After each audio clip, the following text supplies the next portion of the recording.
The story begins at Yokosuka North High School, where a new transfer student named Buntaro Mori arrives under the guidance of a skeptical teacher. From the start, Mori appears profoundly withdrawn and distant, barely acknowledging the teacher's questions about his future or his previous school life. When Mori is introduced to Class 3-1, he immediately stands out as an outsider. While the classroom is filled with rowdy students, including a boisterous boy named Miyamoto who prides himself on his pinch grip strength, Mori remains cold and uncommunicative. When asked to introduce himself, he flatly refuses, stating simply, "I don't wanna." He takes a seat in front of Miyamoto and promptly puts his head down to sleep, ignoring Miyamoto's attempts to greet him. The tension escalates when Miyamoto, annoyed by being ignored, uses his powerful grip to painfully squeeze Mori's shoulder to wake him up.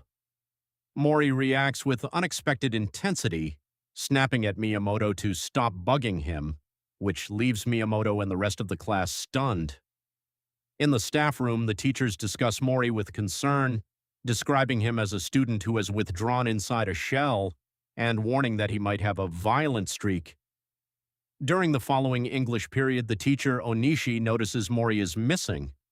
Other students report seeing him heading toward the stairs to the roof. Miyamoto, sensing an opportunity to further confront the newcomer, makes an excuse to leave the room, followed by his friends. On the roof, Mori lies alone, clearly frustrated with his new environment, muttering, "This sucks." Suddenly, Miyamoto appears, startling Mori by hanging over the edge of the roof fence. Miyamoto, an experienced climber, is equipped with a harness and rope. He begins to taunt Mori, questioning if he was a thug at his old school or if he is just too scared to go out. When Mori eventually lashes out in anger, Miyamoto remains unfazed and offers a deal. If Mori can climb the school building from the ground to the roof, just as Miyamoto claims to have done, then Miyamoto promises to never bug him again. To everyone's disbelief, Mori takes the challenge. During the middle of class, Onishi and the students are horrified to see Mori climbing the exterior wall of the school building with no safety equipment. As a crowd gathers at the windows to watch, fearing Mori will splatter all over the pavement, Miyamoto watches from above, shocked that Mori didn't chicken out, igai. As Mori nears the higher floors, the physical toll becomes evident.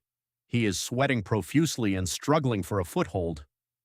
Miyamoto, now genuinely concerned for Mori's life, shouts advice from the roof, telling him to wedge his hand in and warning him that climbing down is harder than climbing up. Clinging to a vertical pipe high above the ground, Mori experiences a moment of sheer terror, realizing the scale of the height.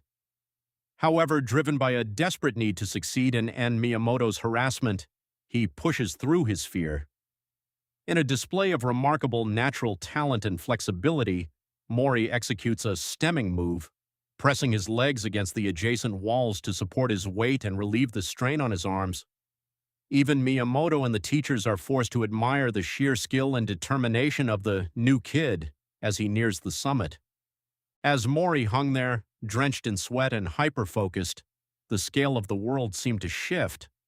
Looking up toward the blinding sun at the roof's edge, he could only think, "It's too big." The pipe beneath him began to rattle violently, and his sneakers squeaked against the concrete as he lost his footing. For a moment, the situation seemed hopeless, but the desperation ignited a fire within him. With a primal guttural scream, "Wah!"